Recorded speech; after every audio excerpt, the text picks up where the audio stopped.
Bonsoir à tous, il est 21 h, merci de nous rejoindre sur Malaika Télévision et bienvenue dans ce nouveau vent de la liberté qui souffle donc sur la ville de Lubumbashi.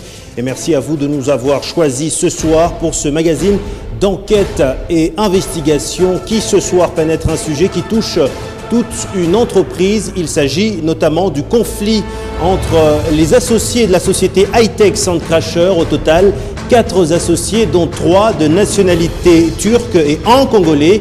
Une situation qui risque donc d'envoyer au chômage plusieurs salariés et vouer donc l'entreprise à la disparition.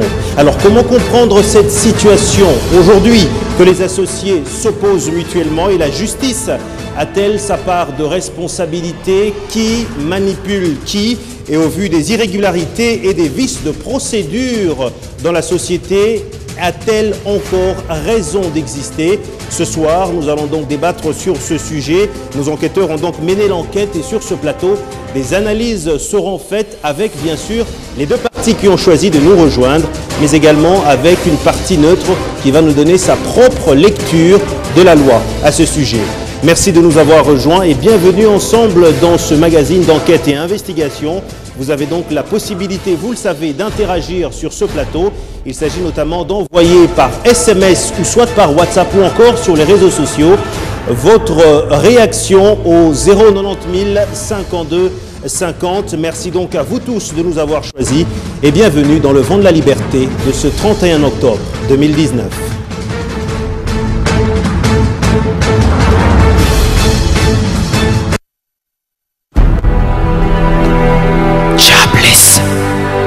Nous sommes tous acteurs de notre avenir, tous acteurs du changement.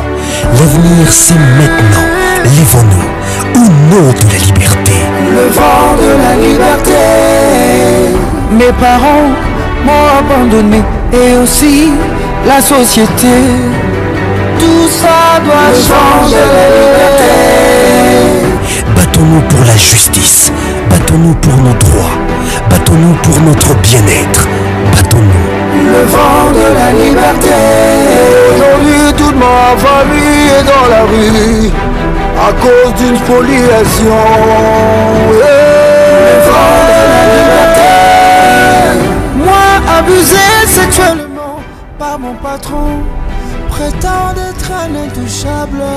Le vent de la liberté. Mon père a été victime des tribalismes et a perdu son emploi. Ça doit changer. Le vent de la liberté. Chacun de nous est unique. Chacun de nous a sa mission. Il est temps. Aujourd'hui, accomplissez la vôtre au nom de la liberté. Le vent de la liberté. Merci donc à vous de nous rejoindre sur Malaika Télévision et bienvenue donc dans cette émission spéciale qui est donc consacrée à ce dossier qui vous a été annoncé tout au long de cette semaine. Il s'agit notamment du dossier du conflit entre les associés de la société Hightech Sandcrasher SARL. Et ce soir, les 2 parties ont donc choisi de partager avec nous ce moment sur ce plateau pour essayer de comprendre ce conflit réel et essayer de savoir quels sont les dénouements possibles, surtout que des employés sont touchés et des emplois sont menacés. C'est donc l'essentiel de ce sujet, de ce 31 octobre 2019. Merci donc à vous de nous avoir rejoints. Entre-temps, je vous rappelle que vous avez la possibilité d'interagir dans cette émission sur notre page Facebook Vent de la Liberté, mais également via le numéro 090 000 52 50 sur WhatsApp ou encore par SMS. Nous aurons donc la possibilité de lire vos commentaires dans cette émission et certains passeront donc sur la bande défilante. Ils sont avec nous, Maître Mouzeka Wanji Ben, qui est donc avocat de la société Hightech Sandcrasher et aujourd'hui qui représente donc les parties turques. Bonsoir Maître. Bonsoir Monsieur le journaliste. Mais également avec nous sur ce plateau, Maître Gaspard, qui est conseiller juridique de la société et assistant de l'ancien gérant, M. Wildor Maconero, qui est donc avec nous sur ce plateau. Bonsoir, M. Gaspard. Bonsoir, messieurs. Bonsoir à tous les téléspectateurs. Et effectivement, avec nous aussi sur ce plateau, Monsieur Tango Kabonga Emery, qui est donc expert avec qui nous allons analyser justement le droit OHADA, puisque c'est de lui qu'on parle, notamment dans son acte uniforme qui régit les sociétés. Bonsoir, Monsieur Emery. Bonsoir. Je vous l'ai dit, il s'agit donc d'un conflit entre des associés de la société High-Tech Sound Crusher SARL, une société créée depuis le 22 septembre 2017. Parmi les associés, Mehmet Assiogoulari, Firat Amali ainsi que Irfan Amali, qui sont fils de M. Tassine, qui serait le pourvoyeur de fonds, et tous ont plus ou moins 30% de parts dans cette société, dont 90% pour chacun, et les 10%, 90% pour l'ensemble, et les 10% sont donc de M. Wildor Makonero, qui est donc de nationalité congolaise selon les statuts. Après 2 ans d'existence, la société accuse à ce jour un dysfonctionnement ou au pire un arrêt complet de travail suite à ce conflit entre les associés. Irrégularité, vice de procédure, détournement de fonds, abus de confiance et aussi mégestion. Et aujourd'hui, d'ailleurs, on parle de trafic d'influence. Les associés majoritaires ont donc manifesté définitivement l'intention de se séparer de l'associé minoritaire qui est ici M. Wildor Makonero, accusé donc de plusieurs chefs d'accusation. Ce dernier n'est donc pas prêt à lâcher prise. Les tribunaux de commerce sont saisis, mais également les parquets généraux, tous sont donc saisis. Mais la situation ne cesse d'empirer au point de porter donc atteinte à la sécurité, à l'intégrité physique des agents sur le site. Au départ, ils étaient associés de bonne foi et aujourd'hui, ils sont en conflit. Nous allons donc retourner ensemble sur le nœud de ces conflits dans cette émission.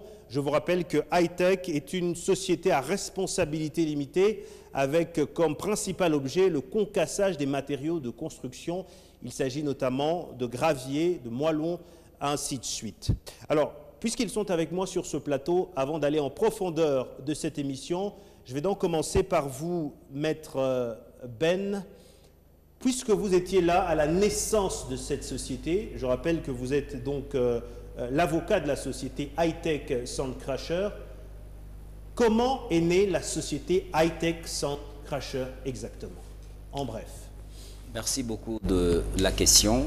Je voudrais ici profiter de l'opportunité pour dire merci à la radio-télévision Malaika de cette opportunité qu'elle nous offre de nous expliquer autour de ce qui se passe au sein de la société pour rencontrer votre préoccupation. La société High-Tech Sound Crusher est née le 5, je crois, le 31 mai 2017. Donc cette société est née de la volonté de s'unir entre 3 partenaires de nationalité turque et un Congolais qui ont misé de mettre ensemble, n'est-ce pas, les moyens pour naturellement investir et se partager les bénéfices ainsi que les pertes. Donc c'est dans cette ambiance-là que la société est née en 2017. Alors parmi ces associés, quelles sont les nationalités, quels ont été les liens qui ont poussé ces associés à se mettre ensemble? Au départ, les 3 associés qui représentent ici 90% de la constitution du capital social sont les fils de M. Tassine, qui se trouve être les bailleurs des fonds, c'est lui qui a fourni les moyens et qui a voulu que cette société soit créée au nom de ses fils. Et donc, c'est parti de sa volonté, étant donné qu'il était en lien amical avec M. Makonero, c'est partant de ces liens-là qu'ils ont voulu, n'est-ce pas, créer cette société, mais avec possibilité de donner la chance aux Congolais de participer au capital social à hauteur de 10%. Alors, M. Gaspard, Monsieur Gaspard, aujourd'hui, s'il faut se poser la question, quels ont été les apports réels de M. Makonero à la société High-Tech Sound Crusher? Merci, monsieur le journaliste. Je voudrais profiter de votre plateau pour dire d'abord que l'émission que nous présentons doit avoir un caractère pédagogique, c'est-à-dire il doit permettre à tous ceux qui nous suivent de comprendre exactement ce qui se passe. J'ai aimé quand vous avez introduit, parce que vous avez dit qu'il y a emplois qui risquent de partir en fumée. Effectivement, au Congo, il n'y a que 22% des rémunérations actuellement, des emplois rémunérés. Pour rebondir à ce que disait mon ami Maître Ben, avec qui nous avons été depuis la création de la société, eh bien, il dit que M. Tassine a été le bailleur de fonds. Mais non, dans une société, c'est pour ça d'ailleurs qu'elle s'appelle société. Et puisque nous sommes dans les droits OHADA, même que quand c'est une seule personne, c'est vrai, on parlera d'une société, mais d'une société unipersonnelle. Dans les cas d'espèce, il s'agit d'une société constituée de plusieurs personnes. Monsieur Tassine n'est donc pas le bailleur de fonds parce que tous les associés, c'est ce que signifie même le mot associé. C'est-à-dire que tous les associés sont bailleurs de fonds. Tous les associés sont bailleurs de fonds, peu importe le pourcentage. Même celui qui ne représente qu'un seul 1% du capital est également bailleur de fonds. Bien. Ceci dit, nous allons, tout au long de l'émission, montrer quels ont été les apports de chacun. C'est la question que je vous ai posée en premier. Quels ont été les apports de chacun? Puisqu'en parlant de bailleurs de fonds, il voulait juste nous faire savoir que c'est M. Tassine qui a donné de l'argent à ses enfants pour mettre leur part dans la société. Parlant de ces trois associés, oui, peut-être, cela ne nous concerne pas de savoir combien il a donné à chacun de ses enfants. Mais nous, quand nous parlons globalement de la société, nous disons tous les associés sont bailleurs de fonds parce que chacun amène une contribution. Et encore que, même si cela peut être exprimé en numéraire, les apports ne sont pas nécessairement numéraires. Parce qu'il y a des apports qui peuvent être en nature ou même en industrie. Alors, je vous repose la question. Oui. Quels ont été les apports de M. Maconero lors de l'ouverture de cette entreprise? Eh bien, M. Maconero a amené des apports en numéraire de l'ordre de 150 000 $ américains. Apport en numéraire. À l'ouverture de l'entreprise? Tout à fait. Alors, quelles étaient exactement les relations? Je vais revenir à vous, maître, comme ça on va fixer les bases. Quelles étaient les relations exactes qu'il y avait entre les associés et qu'en est-il de ces relations aujourd'hui? Merci beaucoup de la question. Je voudrais d'ailleurs, par rapport à la préoccupation de M. Gaspard, vous y avez répondu. Donc, parlant des bailleurs des fonds, j'ai pensé plutôt, j'ai parlé de rapport par rapport aux trois associés, propriétaires de 90% des parts. Donc, je n'ai pas parlé des bailleurs de fonds par rapport au quatrième associé. Donc, pour revenir à la question, s'agissant de... Vous avez parlé des apports, n'est-ce pas?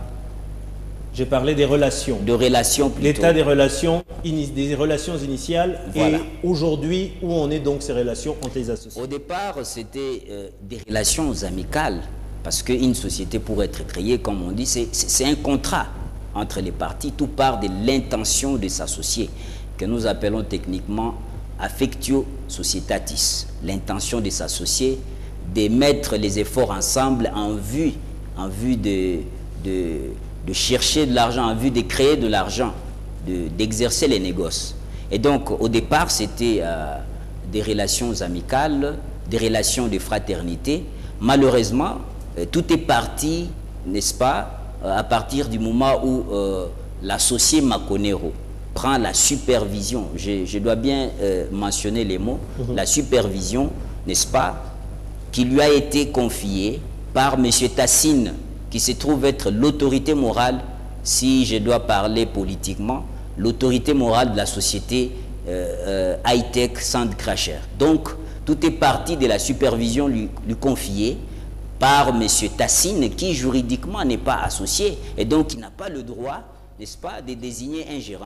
Première irrégularité. Et donc, c'est là qu'il y a un problème. M. Tassine lui confie la supervision à partir du mois de février.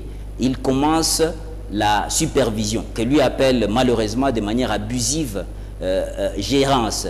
Et donc, il part de cette gérance à partir du mois de février jusqu'au moment où la société, la carrière d'exploitation est fermée, scellée, à la diligence des autres associés qui se trouvent être préjudiciés. Donc, aucun rapport n'est fourni parce qu'en tant que superviseur, on est un mandataire, on a l'obligation de faire résultat et de faire plutôt rapport à celui qui vous désigne. Et donc, malheureusement, tout est parti de là, sans donner de rapport, sans naturellement faire rapport à qui des droits, à son géniteur. À son géniteur, c'est lui qui a fait de lui superviseur. Et cette situation va créer une tension, laquelle tension va pousser les autres associés, parce que lorsqu'on est dans une société, c'est pour gagner de l'argent, c'est pour avoir des moyens à la suite de l'exploitation qui est faite. Et donc, les associés seront mécontents, ils saisiront la justice pour que la justice s'implique de sorte que l'on puisse arrêter les actes de mégestion. On voyait M. Makonero se comporter comme s'il s'agissait de sa maison, aucun rapport, donc cette situation a poussé les autres à saisir le parquet. Et donc voilà, tout est parti de cette situation. Donc au départ, les rapports étaient des rapports amicaux, fraternels, et au fil du temps, malheureusement, lorsque lui, on lui confie une supervision des faits, il se comporte comme un léviathan. Donc malheureusement, à date, c'est que les relations ne sont pas bonnes. Monsieur Gaspard, quelles sont les relations que vous entretenez, que Monsieur Makonero entretient aujourd'hui avec les autres associés? Oui, avant de répondre à cette question, je voudrais rebondir à ce qu'a dit mon ami Maître Bell. De quoi parlons-nous? C'est pour ça que j'ai dit que il y a des gens qui nous suivent. Je suis d'accord avec vous. Nous sommes dans une SARL. Et dans une SARL, il n'y a jamais eu d'autorité morale. Nous ne sommes pas dans un parti politique. Et ce n'est pas l'analyste neutre qui va me contredire. Il n'y a pas d'autorité morale, tout comme il n'y a pas de superviseur. Qu'est-ce qu'il y a? Dites-moi. Dans une SARL, que prévoit la loi OHADA? Il y a les associés, il y a le gérant. Le gérant qui peut être statutaire ou qui peut être nommé de l'extérieur, qui peut ou ne pas être statutaire. Là, nous devons d'abord recadrer les choses. Ce qui fait que M. Wildor Makonero est bel et bien, à l'heure actuelle, gérant de la société. Comment a-t-il été nommé gérant de la société ou désigné gérant de la société? Très bien. Puisqu'il s'avère que nous avons le statut et que M. Wildor Makonero n'est pas statutaire en tant que gérant de la société, c'est plutôt les fils de M. Tassim. Je suis heureux que vous brandissiez ces statuts. Et je suis heureux que ce soit également avec Maître Ben qu'on débatte. Parce que lui et moi, nous connaissons comment M. Wildor Makonero est devenu gérant. Dites-le moi, on veut le savoir aussi. Très bien. De quoi s'agit-il? On se rend compte, effectivement, nous sommes en janvier de l'année en cours, que la société est gérée depuis sa création. Parce que les associés dont il parle aujourd'hui, c'est-à-dire les associés turcs, qui étaient gérés dans les statuts que vous détenez là,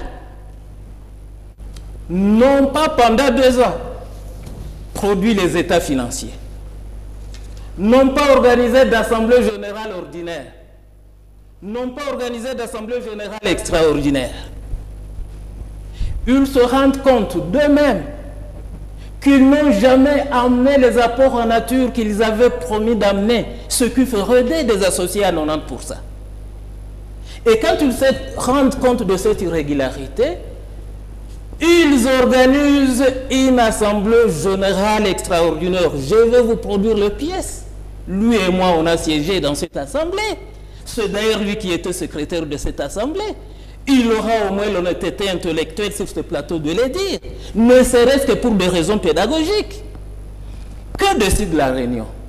L'Assemblée générale extraordinaire décide que, étant donné que la société a été mal gérée par ce Turc, que pendant 2 ans, ils n'ont tenu aucune assemblée générale ordinaire, qu'ils n'ont tenu aucune assemblée générale extraordinaire, ils confient à M. Wildor Makonero la gestion de la société pour 2 ans. Avez-vous le procès verbal de cette assemblée générale? Je vais vous le produire. Je vais vous le produire parce que j'en ai. Eh bien, dans cette assemblée-là,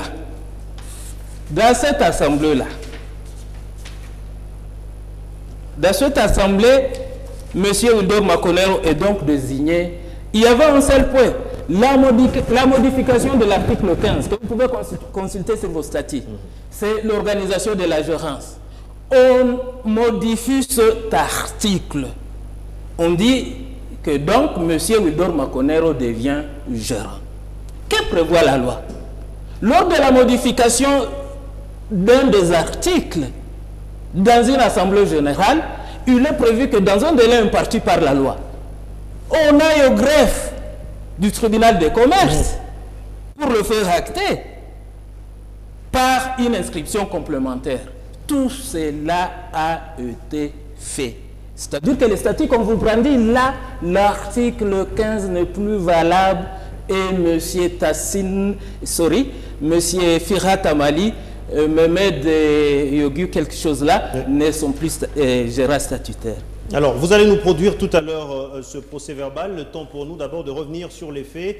Et tout à l'heure, on va entrer dans la profondeur. Maître Ben, vous êtes avec nous sur ce plateau, ainsi que M. Gaspard et M. Emery. Nous allons entrer en profondeur et on va voir qui, à ce jour, doit gérer la société high-tech Sand Crusher de manière légale, et on essaiera de comprendre dans quelle situation aujourd'hui sont les employés et que faire pour les sortir de cette situation. Mais d'abord, retour sur les faits. Notre équipe a tenté de mener l'enquête et a brandi son micro et fait pénétrer ses caméras dans tous les contours de l'affaire high-tech. C'est une enquête menée par Eric Sibamba et Alex Loubouébois, et on revient sur ce plateau.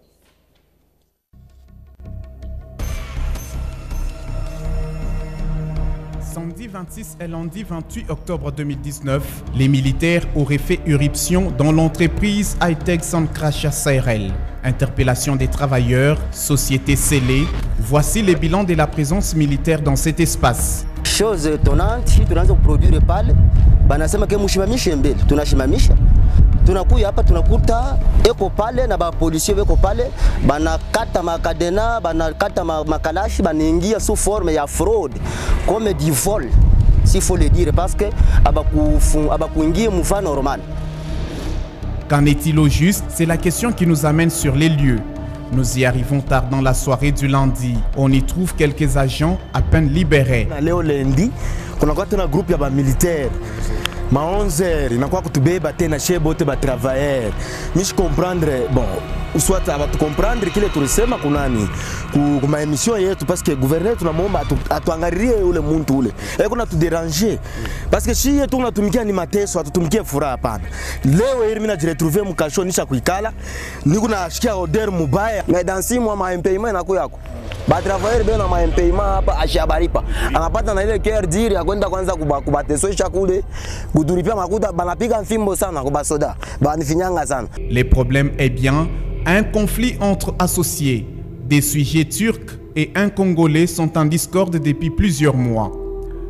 D'une part, on crie à l'abus de confiance et d'autre part, on lutte pour la réorganisation de l'entreprise. Il y a un des associés qui est détenteur de 10% de sa participation au capital social. Ses partenaires, cet associé, est à la base de tous les troubles que vous êtes en train d'apprendre, dont vous êtes en train d'apprendre sur le site. Il réclame la propriété de la société. La société High-Tech Sand Crusher n'appartient pas à Wildor Makonero à lui seul. Je citais 3 autres associés à part Wildor Makonero. Et je vous ai dit que les gens qui ont commencé par gérer n'étaient pas Wildor Makonero, mais plutôt Mehmet Ashiogolari et Firat Amali qui ont commencé depuis 2017. Selon les documents en notre possession, Les conflits dateraient de juin 2019 lorsque l'associé gérant Wildor Makonero, sujet congolais, adressa une requête au tribunal de commerce pour organiser une assemblée générale extraordinaire fixant les sociales et la répartition des parts sociales. Une idée qui n'a pas plu au sujet turc, détenant jusqu'ici 90% des parts sociales. Après avoir pris la gestion depuis le début de l'année en cours, soit pour être précis, le 1er février 2019, cet associé va dès lors, dorénavant, se comporter comme si la société lui appartenait. Il entreprend une démarche au parquet des grandes instances de Lubumbashi, laquelle consiste à solliciter du procureur de la République l'autorisation de requérir un expert qui devait avoir pour mission d'aller évaluer la valeur des biens en nature, l'équipement qui est là. Pour quelle fin? Vous et moi, vous ne savez pas. Ule muntu kama ni honorable kama ni nani shatumuyua. Tunakuwa kumuyua je, alianza kuja hapa ke ni rafiki yake ya boss Tasim. Ndio vile alianza kuja hapa eko na shimama ke eko rafiki yake ya boss Tasim. Me mwingi ya mashiku anakaa na boss Tasim. Boss Tasim anamupa ke waanze kujere kakaji yaka, waanze kukontrole kakaji yaka uko na jere. Ashikukuwa asema na yeye ni boss. Sasa anetutumikisha 6 mois ile alimupa mbele amwangalie mbele vile iko natumikisha. Mwile 6 mois ile tuko na 2 mois impayés. Voici qui a motivé la plainte en date du 17 juillet contre M. Makonero pour abus de confiance. L'homme est aussi accusé de trafic d'influence. Toutes ces allégations-là sont fausses. C'est plutôt le contraire. Pour ne pas verser dans un débat stérile, parce qu'ils ne sont pas là, et plusieurs fois je les ai défiés là-dessus, je vous informe que les secteurs économiques, le secteur industriel, le secteur commercial, le secteur de business est régi par un arsenal juridique. Et à la tête, nous avons les droits au WADA. De quel droit l'auditorat peut-il sceller et intervenir dans un dossier purement civil? Cette interrogation nous conduit jusqu'à l'auditorat militaire. Les informations recueillies sont pourtant contraires. Selon l'auditorat militaire, une plainte était déposée par l'entreprise Tamboul contre Hightech pour exploitation des hommes armés en détachement. C'est dans cette optique que les travailleurs ont été interpellés pour instruction. Après identification, tous ont été relâchés car n'étant pas militaires et surtout ne possédant pas une arme. Quant au scellé, il était effectué par le parquet et non l'auditorat qui n'a aucun mandat. Malgré que l'auditorat se soit dessaisi du dossier, les deux parties en conflit continuent à s'entre-accuser à cette instance. Je vous informe que la réquisition d'informations, c'est un document émis par le parquet général et qu'on amène par les inspecteurs ou par les magistrats sur terrain pour aller faire les devoirs préétablis, les devoirs cités dans cette réquisition. Comment, et lorsque le procureur général va aller réinstaller une société, c'est moi qui dois amener les policiers ou les militaires. C'est le numéro 1 de magistrat du Haut-Katanga, n'est-ce pas, qui est sur terrain. Et là, Wildor Makonero, et là, le gérant, et là, l'associé. Et qui? C'est le travail du parquet général. La loi, elle est dure, mais c'est la loi. On devra lui attribuer cela. Mais comment peut-on entendre quelqu'un qui distille des choses comme ça sans preuve? Parce que, à moins qu'ils disent que ce n'est pas lui qui a signé ça, ces actes qui créent la société. Et il s'active à vouloir se faire installer sur les... Il a travaillé, c'était un employé qui a été limogé, destitué. S'il a des mécontentements, des reproches à faire par rapport à la procédure, l'inspection du travail est là pour ça. Ce n'est pas le parquet ni l'auditorat militaire. Que cache alors cette attitude? Avant de signer cet accord ici qui est visible, les partis ont signé les contrats occultes. Et chaque bien a été, n'est-ce pas, inventorié, parce qu'il y a des associés qui ont apporté en numéraire et les associés qui ont apporté en nature. L'équipement qui est de l'autre côté, je ne pense pas que cet équipement vaut 15 millions de francs congolais. L'investissement qui est là, l'équipement qui a été placé de l'autre côté, à valeur de plus d'1 million de dollars, soit 1 350 000 dollars. Donc les associés ont trompé le gouvernement. Il ne s'agit pas de tromper l'État congolais, parce que je vais vous dire que c'est courant dans la plupart des sociétés. Généralement, les partis se contentent de trouver un montant forfaitaire qu'ils mettent dans les statuts. Et c'est connu de partout. Pour l'instant, la partie turque a amorcé une démarche de la dissolution de l'entreprise enregistrée au tribunal des commerces sous RAC 2420.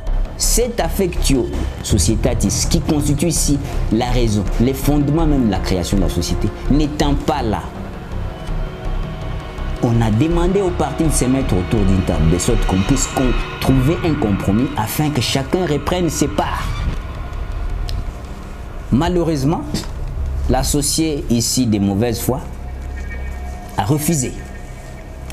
De sorte que nous avons saisi le tribunal de commerce de Lubumbashi en annulation du contrat des sociétés qui créent high-tech. Vous avez là l'exploit introductif d'instance. Si vous trouvez dans l'arsenal juridique, y compris le droit au ADA, quelque part où on a dit, où on a souligné d'abord ça avec le feutre, et amenez-moi ça pour me montrer qu'il est autorisé qu'un associé dise à l'autre, prends ton argent, tu pars. Lorsque tu vas me montrer cet article, à la minute, je prendrai cet argent et je partirai. Selon l'article 22 des statuts de l'entreprise, alinéa 4, la dissolution entraîne la liquidation de l'entreprise. Et selon l'article 23, alinéa 7 des mêmes statuts, à la clôture de la liquidation, lorsqu'il subsiste un excédent, les associés se les partagent au prorata des apports de chacun. La bataille s'annonce donc dure.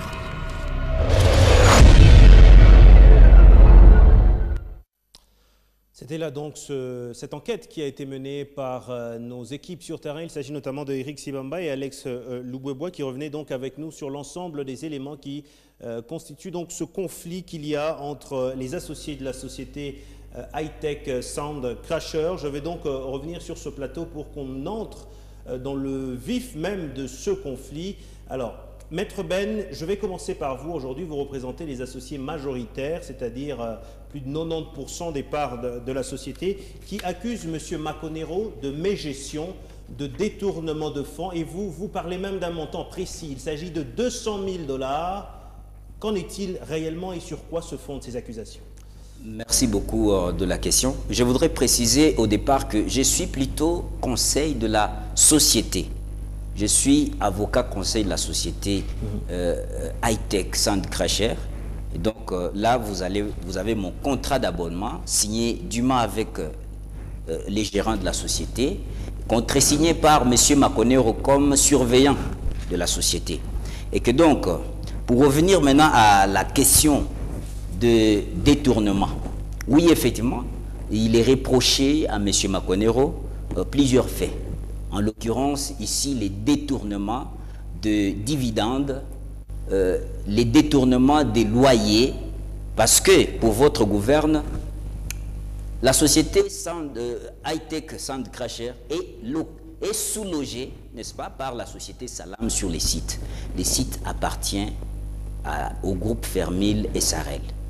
Donc, c'est le groupe Fermil SARL qui est propriétaire de la carrière, qui a signé le contrat de bail avec la société Salam SARL. Vous avez là le contrat qui est le contrat de bail signé entre Salam ainsi que Groupe Fermil et Sarel. C'est au mépris de ce contrat que AITEC a été sous-logé. Et donc d'ailleurs, c'est ce qui a même causé des problèmes entre Salam ainsi que le groupe Fermil sur les lieux. Donc, M. Makonero, on lui reproche les détournements de plus de 200 000 $ qui se justifient par le fait que, au départ, lorsque les associés ont désigné les gérants statutaires, M. Firat ainsi que Mohamed, pendant 21 mois de gestion de ces personnes, M. Makonero touchait un dividende de 4 000 $ chaque mois. Lorsque vous prenez 4 000 $ chaque mois, multiplié par 21, ça vous fait 84 000 $ que M. Makonero a déjà empoché à titre de dividendes, conformément à l'accord qu'ils avaient eu entre associés pour dire voilà, nous allons convenir, n'est-ce pas, d'un dividende fixe, qui ait bénéfice, qui ait, n'est-ce pas, perte.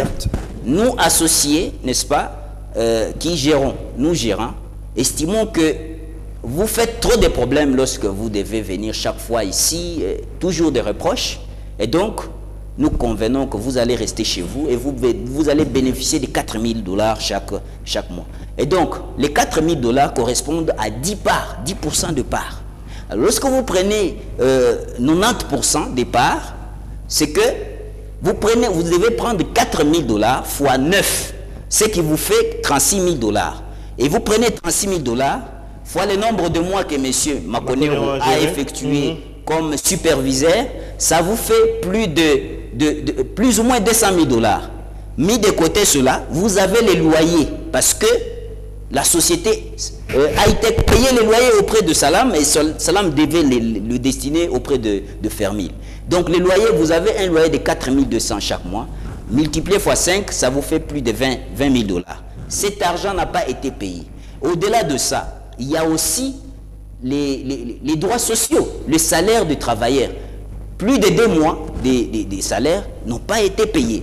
Donc vous prenez toutes ces sommes, ça vous fait plus de 200 000 $. C'est là même la source de tous les problèmes. Lorsqu'on demande à M. Makonero de faire rapport de sa gestion, celui-ci, n'est-ce pas, oppose, n'est-ce pas, estime qu'il ne peut pas donner rapport, et curieusement, il a commencé à faire des choses à dessein de nuire aux intérêts des autres associés, notamment en initiant une procédure cavalière unilatéralement auprès du parquet de grande instance, où on a vu les procureurs de la République faire une réquisition en vue d'évaluer la valeur des biens matériels qui avaient été libérés par les autres, les rapports.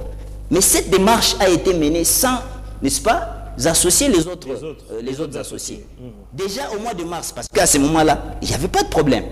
Alors lorsque son géniteur, parce qu'il vous dit qu'il est gérant, et ça c'est très étonnant, pour être gérant d'une société, l'Assemblée générale, c'est à l'issue de cette Assemblée générale que, n'est-ce pas, on peut désigner quelqu'un gérant. Et l'Assemblée générale est constituée des associés. Je voudrais mettre à défi M. Gaspard ici devant, qu'il vous produise un seul procès verbal qui a été dressé à la suite ou à l'issue, n'est-ce pas, d'une assemblée générale extraordinaire où on a vu tous les associés présents désigner M. Makonero comme gérant de la société. Alors comment l'est-il devenu? Voilà. En fait, M. Makonero n'est pas gérant parce que M. Tassine, qui lui a concédé, qui lui a confié la supervision, pourquoi l'a fait? Moi, j'ai l'avantage d'avoir été, lorsque cette discussion a commencé entre M. Makonero et M. Tassine, M. Makonero perd son fils, l'un des associés. C'est M. Irfan. M. Irfan, qui est l'un des associés, décède. Un accident de circulation le prend. Et cette situation va perturber la société. Va exiger, va obliger les deux gérants à partir. Ils vont aller en Turquie, naturellement, au deuil de leur frère. Et malheureusement, ce départ va perturber les mouvements sur le terrain et la carrière va connaître des problèmes de dysfonctionnement. Donc, il n'y avait pas, n'est-ce pas, fonctionnement normal, parce que les gérants n'étaient plus là. Monsieur Makonero vient voir M. Tassine Il lui dit, écoutez, toi tu es mon ami, écoutez, la société nous appartient. Accepteriez-vous de me donner la possibilité d'animer aussi, n'est-ce pas, la gérance, n'est-ce pas? Comme ça, nous allons fructifier dans l'intérêt de tous. Monsieur Tassine me voit comme avocat de la société. Il me dit, mais voilà ce que me propose monsieur Makonero. Comment trouvez-vous? Je lui dis, ce n'est pas faisable. Il faut qu'il y ait tous les associés. Tous les associés doivent être là. Vous n'avez aucun pouvoir, n'est-ce pas, de désigner un gérant. Et donc, si vous estimez que cette situation vous plaît, eh bien, obtenez des procurations spéciales de la part de vos fils. Comme ça, vous allez devoir, on va vous mandater. À l'issue de ce mandat, vous aurez la possibilité de... Alors, donc, vous allez vous rendre compte que, au mépris de cette démarche-là, au mépris du pouvoir, M. Tassine n'avait pas mandat. Je ne sais pas s'ils ont des procurations spéciales signées par M. Firat, signées par M. Irfan, ainsi que M. Mehmet. Irfan, encore que c'est un mort. Donc parce qu'un associé déjà décédé. Un associé décédé. Comment va-t-il donner mandat à quelqu'un? Alors, je vais poser la question à M. Gaspard. 5 à 6 mois sans rendre des comptes à ses autres associés, sans payer ni les loyers, ni certains mois de salaire, ni les dividendes des autres associés, c'est une faute lourde. Normalement, forcément déjà, il devait être limogé. Vous avez raison, messieurs les journalistes. J'ai dit que nous avons un devoir de pédagogie ici. Vous nous l'avez rappelé. Mon ami, Maître Ben, que j'aime bien, qui est un brillant avocat, que je trouve à la barre, et nous ne sommes pas devant la barre, nous informons la population. Si on était devant la barre, et malheureusement je ne suis pas avocat, je dirais, mais Maître Ben, vous vous présentez comme avocat conseiller de la société. La société est constituée de plusieurs associés. Je ne vous retrouve pas quand je vous vois en train de défendre les intérêts de certains associés contre notre associé, alors que vous êtes avocat de la société. J'allais dire à Maître Ben, mais est-ce que vous ne savez pas qu'un avocat ne peut pas défendre deux intérêts qui divergent pour une même cause? Mais nous ne sommes pas au procès. Qu'on évolue pour informer la société. Bien. Monsieur Makonero ne rend pas des comptes pendant 5 à 6 mois de gestion, ni loyer impayé, ni facture payée, ni... Il y a beaucoup d'histoires, beaucoup de chefs. Oui. Je vais répondre rapidement. Une société sous-logée par Salam. Mais tiens, de quoi me parle-t-on? Est-ce que la loi, c'est un avocat qui vous le dit, est-ce que notre loi permet la sous-location? Non. Le statut que vous avez consulté là, qui était premier gérant? C'est M. Firat, c'est M. Mehmet. Lors de la création de n'importe quelle société, qui sont chargés de trouver le lieu où la société va fonctionner? Ce sont les premiers gérants, les premiers administrateurs désignés ici. C'est donc M. Firat Amali, M. Mehmet Amali, qui disent, écoutez, notre société, nous avons trouvé où elle sera logée. Ce sont eux qui font toutes les démarches là. L'adresse, le siège social de la société, c'est où? Qui a désigné cette adresse-là? C'est M. Firat. Il ne nous a jamais dit qu'il y a eu sous-location. Je voudrais un peu vous donner la genèse pour que vous compreniez. La société high-tech naît juridiquement parce que c'est une personnalité morale. Effectivement. Nous sommes en mai 2017. Mais avant 2017, cette société existe déjà comme une société de fait.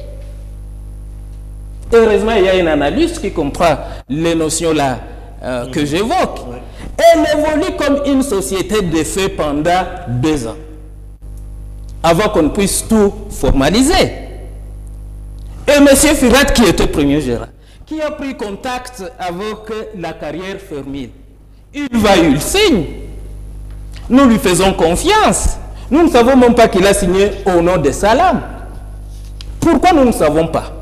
Parce que pour être informé de la vie d'une société, il n'y a qu'un seul cadre, interroger la loi. C'est dans une assemblée générale ordinaire, ou à défaut dans une assemblée générale. Et vous dites qu'elle n'a jamais été organisée. Ils ne l'ont jamais organisée. Comment nous on saurait que quand nous leur avons envoyé signer les contrats, ils ont signé au nom de Salam? Ça, c'est première chose. Deuxième chose, ils disent qu'ils donnaient des dividendes de 4 000. C'est pas, je me refuse à croire mes oreilles. Dividendes par mois. De quoi parle-t-on? Le dividende, monsieur le journaliste, c'est à la fin de l'année. C'est à la fin de l'année que l'on fait, que l'on dresse les états financiers. Et le dividende, on ne se lève pas un matin, on dit c'est autant. Non, on calcule combien on a produit. Quelles sont les différentes charges? Mais parfois il y a des ententes, écoutez, parfois il y a des ententes entre les partis. Ils peuvent se dire, au lieu d'attendre cela, moi je préfère, peut-être la pression par pression, je préfère par mois avoir un montant X. Est-ce que vous êtes sûr que M. Makonero n'a jamais touché des dividendes par mois de la part des anciens gérants? Je persiste, nous devons. Les téléspectateurs nous regardent, monsieur le journaliste. Le dividende n'ont jamais été mensuel. Ça, c'est une chose. Deuxième chose. Ça, c'est un fait. C'est un fait, c'est ça la réalité. Oui. Deuxième chose, les dividendes ne peuvent être calculés que sur les bénéfices réalisés après avoir retranché toutes les charges. Dès lors qu'on ne s'est pas mis ensemble, pour voir, voilà ce que nous avons produit, voilà le charge, voilà ce qui nous reste, eh bien, on ne peut pas parler de dividendes. Alors, combien a-t-il touché exactement pendant cette période-là, où il n'était pas gérant? Je ne saurais pas, je n'ai aucune preuve qu'il a reçu quelque chose. Vous a-t-il dit, puisque vous le représentez, forcément vous avez un certain nombre de leçons. Si Maître Ben, qui est là, qui a parlé de 4 000, s'il a des preuves, il va vous les brandir. Moi, je n'en ai pas. Mais vous n'en avez pas, lui au moins il a fait... Oui, c'est là. Quelle est votre réponse? A-t-il touché ou pas de l'argent pendant cette période-là, ou les autres gérés? Là, on peut recadrer. De l'argent ou de dividendes? Des dividendes. De dividendes, non. De l'argent, oui. De l'argent, c'est possible qu'il soit passé à la société. Ça, je ne sais pas, je ne saurais pas l'affirmer, à moins qu'il me produise de preuves. Mais vous allez sortir 4 000, il a parlé de 200 000. Vous allez donner à quelqu'un 200 000 comme ça? Qu'il nous montre où est-ce que M. Makonero a signé. 5 à 6 mois sans rendre des comptes. Ah, c'est bon. C'est la question. 5 à 6 mois sans rendre compte. Je vais commencer par souligner qu'ils ont fait 2 ans sans rendre compte. Première chose. Deuxième chose, 5 à 6 mois, je venais de le dire et je vais y revenir. Comment le gérant, parce que jusqu'à preuve du contraire, c'est lui le gérant. Comment le gérant rend compte aux autres associés? C'est soit dans une assemblée générale ordinaire qui doit se tenir 2 fois par an, soit dans une assemblée générale extraordinaire. Or, 5 mois, c'est avant 6 mois. Quel compte? De quel compte vous parlez? Première chose. Et puis, la loi a prévu ceci, la loi OHADA. Dès lors que le gérant, il y a aussi un autre mécanisme. Si les autres associés estiment qu'ils veulent avoir une information sur le fonctionnement de la société, mais il adresse une lettre, il demande une lettre d'information. Monsieur le gérant, voilà, nous avons, si c'est avant 6 mois. Ils peuvent le faire même à 1 mois, à 1 semaine. Monsieur le gérant, nous voudrions savoir comment fonctionne telle chose, telle chose. Ils n'ont jamais fait cela. Est-ce que les associés, je vais donc vous insérer, Monsieur Emery, est-ce que les associés ont besoin d'écrire pour être informés de la situation de la société? Est-ce que le gérant n'a pas le devoir, devant la loi, d'informer automatiquement les associés via courrier de la situation de la société? Merci d'abord pour la question. J'ai suivi les différents arguments et je comprends que le problème est plus juridique et pratique. D'un côté, ils disent voilà, il n'est pas gérant, de l'autre, ils disent voilà, il est gérant, etc. Même mon problème n'est pas à ce niveau-là. Les associés ont ce droit-là. Dès qu'ils sont partis, ils font déjà partie de la société, donc 2 fois par an, l'un ou plusieurs associés peuvent écrire au gérant, écoutez, nous voulons savoir l'évolution de la gestion de la société, et les comment. Et les gérants, je crois, au moins 15 jours pour répondre à cette préoccupation. Ce n'est pas seulement les associés, mais aussi les commissaires aux comptes. Ils peuvent aussi faire ça. Lorsqu'ils constatent qu'il y a un problème de gestion, ils peuvent faire le même exercice tout en informant les juges de ces démarches. Voilà, voilà ce qui se passe dans telle société. Et le gérant est tenu de répondre. Lorsqu'on constate que les éléments fournis par les gérants ne sont pas convaincants, voilà, les commissaires aux comptes paient à l'occasion d'une assemblée générale dresser un rapport disant que voilà, ça ne va pas dans la société. Voyez. Soit le juge, en voyant les éléments lui fournis par des associés, il peut procéder à la nomination d'un administrateur provisoire. Maître Ben, la procédure avait-elle été respectée ou pas? Laquelle procédure par rapport à la demande d'information pour savoir comment la société est gérée? Au départ, M. Makonero est un gérant dans sa pensée. Parce que je conçois très mal qu'un tiers, penitus extranei, c'est-à-dire une personne étrangère à la société, puisse donner le pouvoir à un associé de devenir gérant. Déjà, il y a un problème à ce niveau-là. M. Makonero est gérant dans sa pensée. Juridiquement, il ne peut pas engager la société. Alors, on nous a produit un procès verbal. Voilà. Mais sur lequel, sur le nom de ces trois gérants, ces trois associés turcs, il y a la même signature, c'est-à-dire la signature de M. Tassine, qui est père des trois associés qui sont associés à High-Tech Sound Crasher. Est-ce que ce procès verbal est-il valable? Mais c'est un papier qui ne peut pas produire des effets, je vous dis, je l'ai dit sans me gêner, c'est un document sans valeur juridique, c'est un papier, un torchon. Parce que, comment vous pouvez imaginer qu'un individu qui n'a aucune part dans une société, cet individu, même si elle avait des parts dans la société, doit au moins, n'est-ce pas, les décisions dans une société se prennent dans une assemblée générale. C'est ça l'organe suprême d'une société. L'assemblée générale est constituée de tous les associés. Et les associés ont les droits de vote. Voilà, nous prenons des résolutions, telle devient telle. Voilà ici, nous avons le seul... J'ai le procès verbal ici, n'est-ce pas, qui a été dressé lors de la constitution de la société. Et vous voyez que tous les associés ont signé et ils étaient présents. Mais vous avez un monsieur Tassine, vous allez parcourir ces documents, n'est-ce pas, du bout en bout, du début jusqu'à la fin, vous ne trouverez nulle part monsieur Tassine intervenant comme associé. Mais par quel mécanisme peut-il désigner un individu Monsieur associé? Gaspard, comment a-t-il pu signer ce procès verbal-là? Et puis au nom de tous les trois associés, avait-il eu un mandat de le faire? Je suis heureux que vous me posiez cette question. Mais je pense que vous auriez dû la poser à Maître Ben. Moi, je ne représente pas M. Tassine ici. Comment moi je vais savoir si oui ou non? Mais vous avez un document, vous analysez un document qui doit porter la signature des autres associés, vous l'acceptez. Est-il valable? Je ne veux pas faire un procès d'intention ici.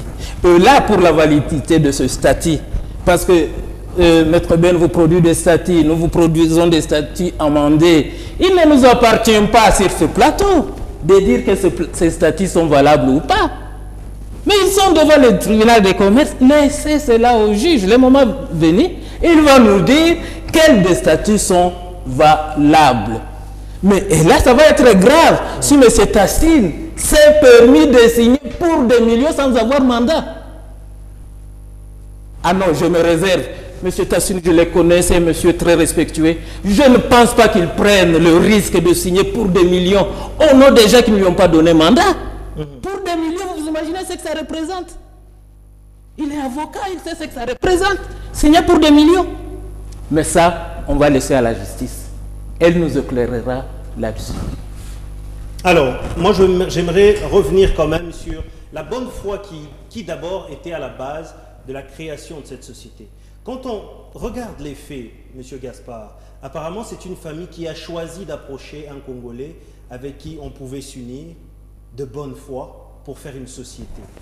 Et aujourd'hui, ça se retourne contre cette famille. Ça veut dire le Congolais est très précis, il a tout lu, il connaît tout, il a compris. N'était-il pas un piège que M. Makonero a fait à ses associés qui pourtant sont venus de bonne foi?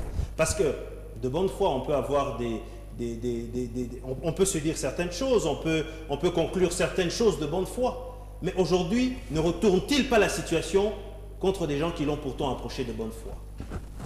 Ah, monsieur le journaliste, quelle bonne question. Mais le contraire peut aussi être possible. Parce que là, il faut savoir qui a approché qui. Ça, c'est la première chose. La deuxième chose, il faut savoir quelle est la valeur réelle de cette société à l'heure actuelle. Elles ne vont pas plus que les 150 000 $ de M. Maconero.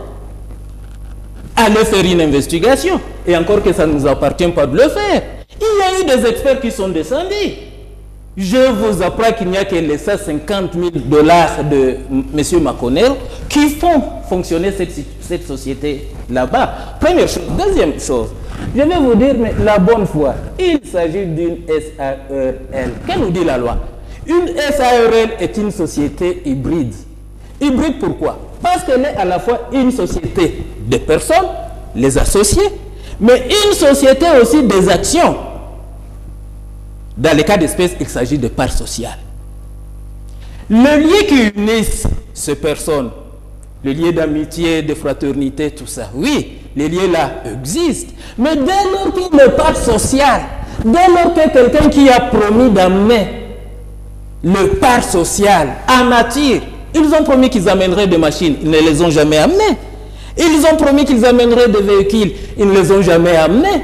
Ils ont promis, je vais citer s'il vous plaît une minute, ils ont promis qu'ils amèneraient ceci, qui a abusé qui? De la confiance de qui? Est-ce celui qui a donné son argent liquide ou celui qui a promis qu'il amènerait des apports en nature qu'il n'a jamais amené? Mais il y a des machines qu'on voit sur le site. Qu'est-ce qu'elles valent? De machines, c'est ce que je vous dis. Il y a des experts qui ont analysé. Elles ne valent pas plus que les 150, à peine, légèrement plus que les 150 000 de messieurs et de Maconero. Et c'est ça la pomme de discorde. Lorsque nous leur demandons, nous leur disons, ça fait 2 ans. Je vais, s'il vous plaît, oui. Ça va nous permettre d'évoluer. Nous leur disons, écoutez, M. Maconero a amené 150 000 en liquide, cash. Vous avez promis d'amener une usine de concassage. Vous avez promis d'amener les excavateurs, les chargeuses, les camions. Vous ne les avez pas amenés. Évaluons quand même, voyons, ce que vous avez réellement amené, c'est combien, pour qu'on puisse voir quel est le capital réel à l'heure actuelle. C'est ça la pomme de discorde.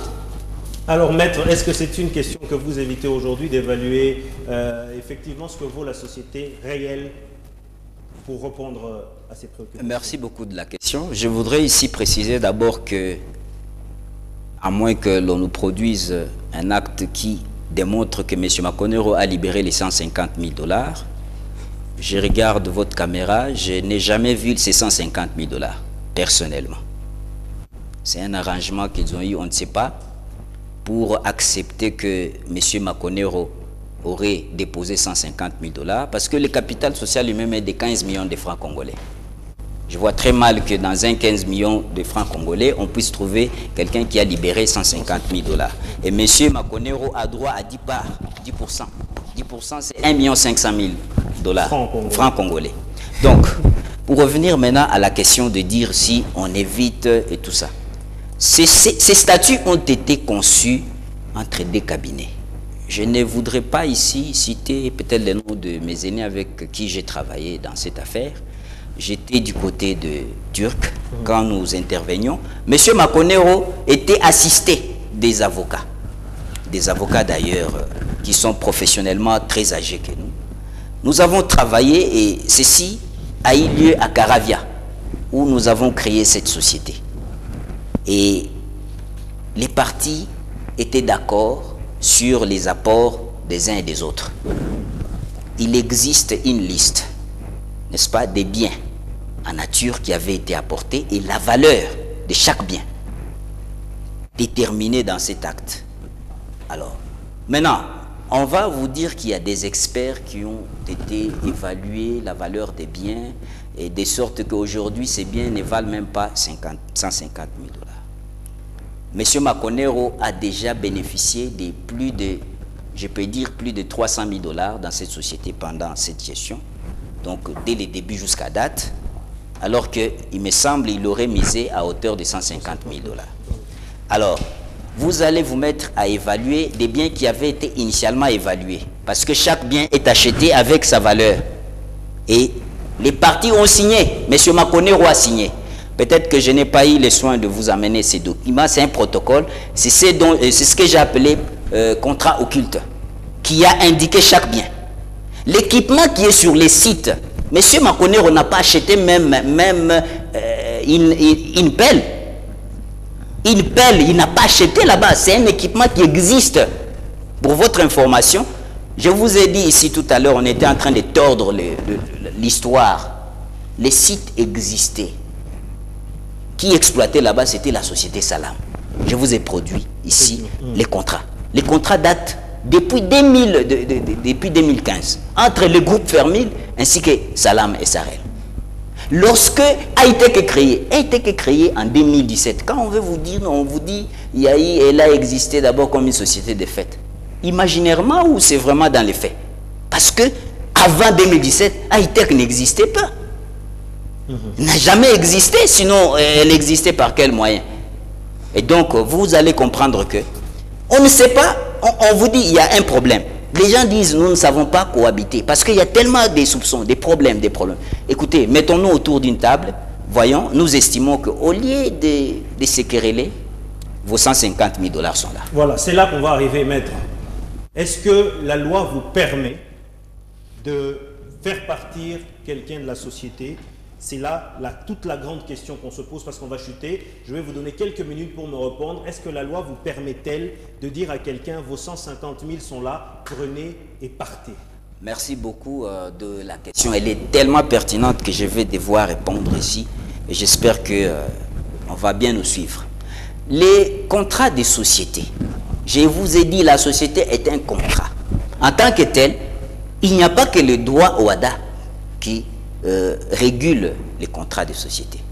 Il y a les principes généraux du droit, il y a les codes civils sur les obligations contractuelles qui organisent. Lorsque vous prenez l'article 33 du Code civil congolais livre 3, qui indique en substance que les conventions légalement liées, librement liées, tiennent lieu de loi entre les parties qui les ont faites. Et celles-ci ne peuvent être révoquées que des communs accords. N'est-ce pas? Ça veut dire quoi? C'est qu'en vertu de cette disposition-là, on trouve ici l'autonomie des volontés ainsi que la liberté contractuelle. Les parties peuvent, n'est-ce pas, librement se dire, écoutez, nous sommes dans un lien de contrat, nous pouvons mettre fin à ces contrats par un compromis. Et si l'une des parties ne veut pas... Voilà, c'est ça le problème. Nous en sommes là. Une des parties estime que non, je ne voudrais pas, n'est-ce pas, que je puisse quitter de cette manière-là. Il y a déjà un couac. Alors, comme l'autre partie ne veut pas, les juridictions sont saisies pour ce faire. De sorte que les juridictions puissent dissoudre la société. Parce que c'est comme dans un mariage. Lorsque quelqu'un ne veut pas rester avec un conjoint ou une conjointe, même pour une fantaisie, n'est-ce pas? On ne peut pas contraindre l'autre à continuer à vivre. C'est ça le cas. L'affectio societatis, l'intention de s'unir, l'intention de s'associer n'existe plus à la date. Donc, pourquoi on doit mordicus vouloir qu'on soit ensemble? Parce qu'effectivement, le fait d'être ensemble profite à M. Makonero qu'aux autres associés. C'est ça que je vais poser la question à M. Gaspard. Aujourd'hui, on ne veut plus de M. Makonero. On veut qu'il s'en aille. Est-ce que de bonne foi, il ne peut pas, puisque tout a été fait de bonne foi, il ne peut pas dire, voilà, ce que vous me devez, donner, et on en discute, on négocie, et il s'en va? Oui. Pour le bien de la société et puis pour le bien des employés. Mais, au lieu d'arriver à la dissolution. Maître Ben l'a si bien dit. Monsieur Makonero ne tient pas mordicus à ce qu'on travaille avec le Turc. Toute société, il ne s'agit pas seulement de high-tech. Ouais. Toute société peut naître, les gens peuvent s'associer. Ils peuvent aussi se dissocier. Mais il y a des conditions. Allez-y. On ne va pas simplement se réveiller et dire, parce que quand vous avez donné votre part sociale, cet argent, qu'est-ce qui constitue la vie d'une société? Ce sont les parts sociales. Dès que vous avez donné cet argent, ça ne vous appartient pas. Ça appartient à la société. Alors, quelles sont vos conditions, vous, pour laisser les Turcs continuer à travailler? Non, ce ne sont pas des conditions, c'est ce que j'étais en train de vouloir expliquer. C'est plusieurs fois, ils ont tenté de nous approcher, nous avons dit nous sommes ouverts. Nous sommes ouverts, qu'on s'assoie, qu'on voie qu'est-ce que nous avons produit. Parce que même quand on veut se séparer, en amiable, c'est facile. il y a plusieurs possibilités. On peut se dire, voilà ce que nous avons produit pendant ce temps, voilà quel était vos pourcentages, voilà ce que nous vous donnons. Même si vous n'avez pas cet argent, ce sont des relations à se dire que plusieurs fois, c'est ce que M. Ben peut-être ne sait pas. Quand il disait qu'ils nous ont approchés, plusieurs fois, ils sont venus chez nous. Nous leur avons donné de l'argent quand ils en avaient besoin et ils nous les remettaient à titre de prêt entre amis. Ça, c'est une chose. Donc, que ce soit à l'amiable, que ce soit par les juridictions, c'est même une clause de statut. Nous, on est prêts, il n'y a pas de problème. Mais je voudrais faire dire ici, en fait... Rapidement. Rapidement, oui. Le bien qu'on dit qu'ils ont été évalués, oui. Il y a un analyste ici. Une société, lors des apports, ce ne sont pas les associés pour des biens de plus d'1 million qui les évaluent. Il doit y avoir un commissaire aux apports. C'est ce commissaire aux apports qui doit évaluer la valeur de ce bien. Et la loi ajoute, elle dit, si par mégarde vous avez oublié cela, vous avez une prescription de 3 ans. On vous donne 3 ans pour corriger cette erreur-là. Et c'est dans les 3 ans, effectivement, je vous apprends que M. Makonero a entrepris cette correction-là pour qu'on puisse évaluer la valeur réelle de ce bien. Et c'est ce qui fait mal. Ils ne veulent pas qu'on leur dise que là, ils n'ont pas d'argent. Qu'ils travaillent avec nos 50 000 $. Alors, la solution, c'est quoi? C'est la dissolution. À l'impossible, nul n'est tenu. Vous avez en face l'expression de la mauvaise foi, l'intention de mettre les gens en difficulté. Et donc, nous avons saisi les juridictions pour cela. Lorsqu'on vous dit ici que l'équipement là ne vaut même pas 150 000, mais les personnes vous tendent 150 000, partez. Vous en faites un problème, vous commencez à... C'est contradictoire. C'est quand même impossible. L'équipement qui est là-bas, donc pour M. Makonero, l'équipement est de 150 000 $. Monsieur le journaliste, vous avez une machine concasseur, vous avez des pelles, des cartépilars. Donc pour M. Makonero, ça ne vaut pas 150 000, on vous donne les 150 000, après vous ne voulez pas partir. Je ne contredis pas ça, 50 000 travail investi dans un secteur producteur pendant plus de 2 ans. Vous savez ce que ça peut rapporter? Et la question, il fallait vous poser, combien rapporte ces 150 000 par jour? Aujourd'hui, ce sont des millions. Vous réclamez combien exactement? Non, nous devons faire des calculs. Ce sont des chiffres, on n'imagine pas, monsieur le journaliste. On doit calculer. Nous savons que par moyenne, nous réalisons des bénéfices d'environ peut-être 50 000 $. Faites fois 3 ans. Et vous aurez à peu près combien d'argent? Et vous voulez que...